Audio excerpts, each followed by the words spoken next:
Les amis, bonjour. Je vous reviens avec le deuxième tour de partage de ce jour.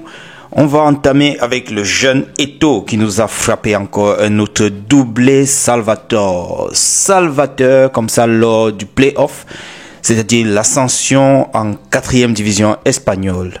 Le jeune Eto'o a été donc le grand artisan de leur victoire. C'était aujourd'hui face à CD Varea.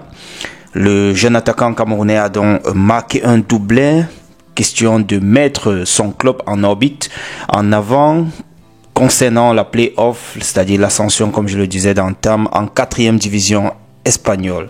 C'est déjà une longueur d'avance pour le match aller. Il est très en jambes, il ne fait que marquer depuis. Lors de la saison itself, il a eu à marquer, je crois, si je ne me trompe pas, 28 buts.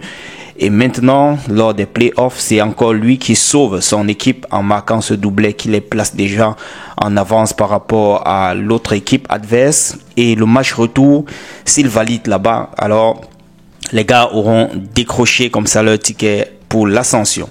C'est une bonne chose, mais il y a quelque chose qui m'intrigue quand même. Avec toutes ces performances, ce jeune ne réussit pas à frapper à l'œil du coach. Je dirais tout simplement, et c'est une prière pour moi, comme Marc Brice a commencé à se rapprocher de ses adjoints, pas de ses adversaires, de ses adjoints, et aussi de leur céder certaines tâches, comme on a vu lors du African 8 au Maroc. Je dirais qu'il fasse également preuve de grandeur et de, entre guillemets, maturité, et d'appeler ce jeune parce qu'il est efficace, on le voit. Rien ne peut expliquer qu'il ne puisse même pas avoir la chance d'être appelé avant de ne pas être classé lors d'un match. En fait, c'était juste mon avis.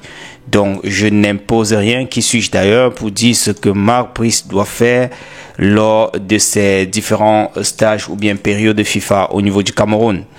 Changeons comme ça avec FC Porto où Dani Namasso a eu à rendre visite aux jeunes participants du FC Porto World Cup organisé sur le terrain du complexe, et voilà, il est allé là-bas échanger avec des jeunes footballeurs et a partagé quelques conseils. Un beau moment de partage avec ces jeunes-là sous la couleur du FC Porto. Nous allons terminer avec Clinton Jay. L'équipe nous apprend qu'il a été sanctionné ou condamné à verser 66 000 € pour ne pas avoir payé le leasing de sa Bentley. On parle d'une affaire de 2022, en novembre. Bref, les amis, voilà tout ce que je voulais partager avec vous. On se retrouve dans la prochaine. Croisons les doigts pour que Marc Brice puisse appeler le jeune Etienne Eto'o pour la prochaine période FIFA. Ciao.